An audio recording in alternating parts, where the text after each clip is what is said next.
This is Mr. Kova from ITeens Lab. This is the 11th video in our series explaining how to use Unity. This time, we're going to use Rigidbody to create a program where an object disappears when it collides with something. Yes, a program where something disappears upon collision. I think this is something that's often used in games. Once you can do this, I think you'll be able to create more advanced programs. So, let's get started right away. Alright, from now on, we're going to make a program where a ball rolls and disappears when it hits something. So, as usual, let's start by creating a new project. What should we name it this time? I think I'll go with destroy. Since we're making something disappear, and there's a function called destroy that's used when you want to remove something, let's use that for the name. Alright, it's up and running. Let's get started. First, since we want to create a program that moves the ball, please prepare a 3D object sphere and a 3D object plane. So, for this part, the program to move the ball was actually explained in detail a couple of sessions ago. I think it was in session 9. So, since we already covered it thoroughly there, this time I'll just go over it quickly. If you're still not quite sure how to make the ball move, please review session 9 again. Alright, let's get started. First, the sphere. Here it is. Let's add a rigid body to it. And this will act as the player. So let's go ahead and create a C# script and name it player. And I just made a mistake right now. When you're naming scripts, make sure to always use half-width characters. If you use full-width alphabet characters, sometimes they might get rejected by the system, so please be careful. Alright. Here it is, so go ahead and double-click.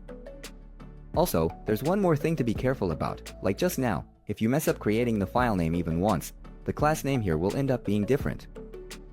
If you leave it like this, the name here and the name of your script file, this name right here, if these two names don't match, actually, it won't work. Let's try saving it as a test. Now, if you try to attach this to the sphere, you'll get a message saying you can't attach the script. When you see a message like this, you should suspect this issue. Make sure the file name and the class name are the same, so you'll need to change this to player here. Now, save it like this.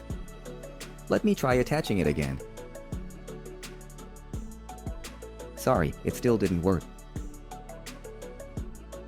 This part needs to be capitalized, otherwise it won't work. Okay, let me try it one more time. This time, it pasted correctly.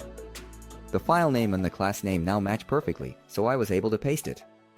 This kind of mistake is actually pretty common, so if you ever feel like something's off, make sure to check that. Alright, let's get back to the main topic. First, let's work with the Tamano rigid body. We need to load it.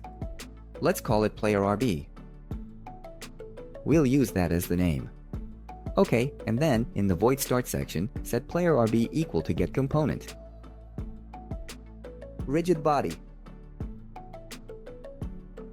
Alright, with this, we've managed to assign the rigid body to player RB. Let's read the input for up, down, left, and right.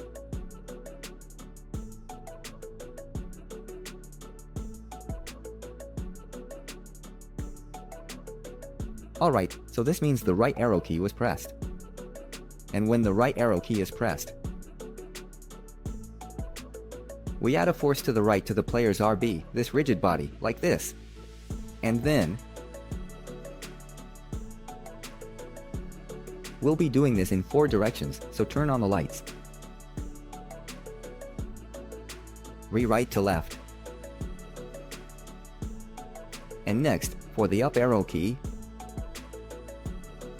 move forward and then, with the down arrow key, move backward, like this.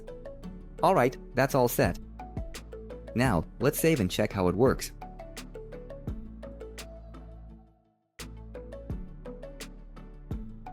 So, with this, you can move the ball back and forth, left and right, like this.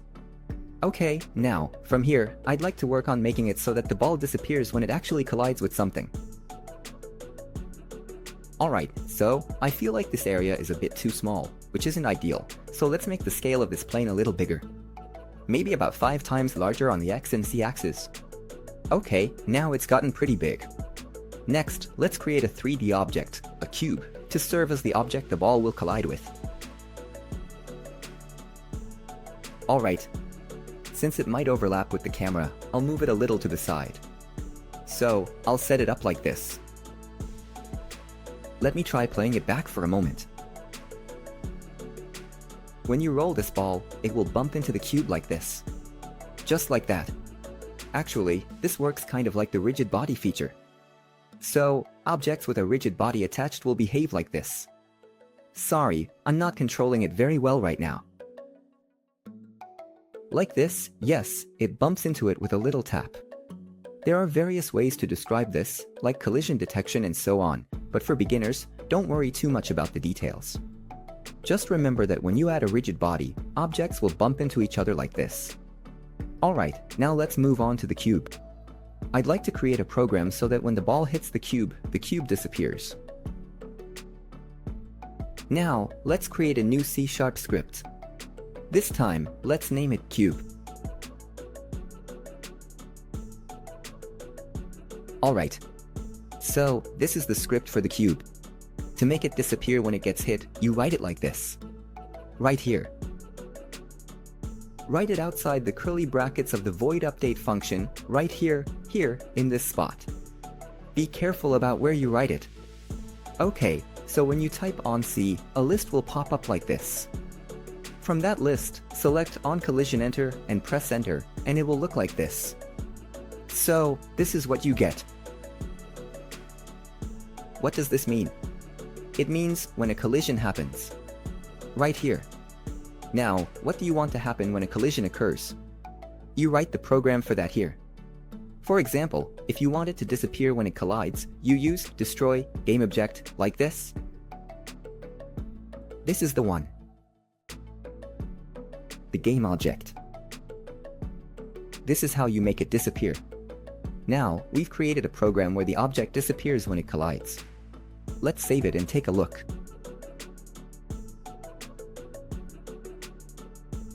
Alright, now let's try colliding the sphere. Oops, sorry. I forgot to attach the script to the cube. And then, just a moment. I'll move the cube to a spot where it's easier to collide with. Okay, let's play it and see what happens. Just like that. Now, when they collide, the cube disappears. Let's try it one more time. When you roll the ball and it hits, just like this, it disappears. So, when they collide, it disappears. It's actually pretty simple, isn't it? You just use this thing labeled ONC and it works right away, and inside it, you write a program called destroy game object to make the game object disappear. Now, we could end here, but let me add a little extra explanation. Actually, this cube here, this script attached to it is the one that makes it disappear when it collides. If you leave it like this, actually, it will disappear no matter what it collides with, not just the player. For example, if this were an enemy character, then enemy characters would disappear when they hit each other, which isn't what we want. So, I want to make it so that it only disappears when it hits a specific object, in this case, the sphere. I want it to disappear only when it collides with a specific target. Let me explain how to do that. Okay, so here's what you do first. It's the sphere, right? Here, I've added a tag to it. I want to give it a tag called player. In the inspector, there's a section for tags, and if you use add tag here, you can create a new tag yourself. So, if you don't already have a player tag, go ahead and create a new tag called a player like this and save it.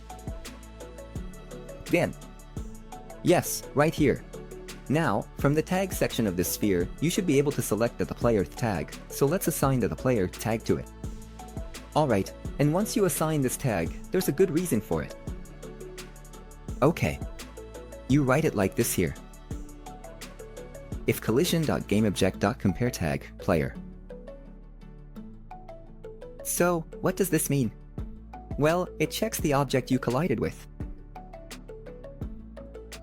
Then it means if it is. So, inside here, you should write this here. That's right. This way, only objects with the player tag will disappear when they collide. Let me save this and check it out. Okay. So, as before, it will disappear when it collides. Let's try adding a rigid body to this cube as a test. I'm playing it now. As you can see, even if it hits the ground, it doesn't disappear, but if it hits this ball, it does disappear. So now, we've created a program where the obstacle disappears when it collides with another object. Definitely try this out. Well, you can make several copies like this. With this ball, you can easily make a game where you erase obstacles, so I think you should give it a try. Alright, that's it for this video. Thank you very much. How did you find today's content? Learning how to make things disappear when they collide might seem like a lot to take in, and it could be tough, but don't worry if you can't remember everything in one go. If you feel like you're forgetting something, just look back at the previous videos and review as much as you need. In the next video, we'll be making a prefab clone. Well, I would like to explain this. Well, see you in the next video. Bye.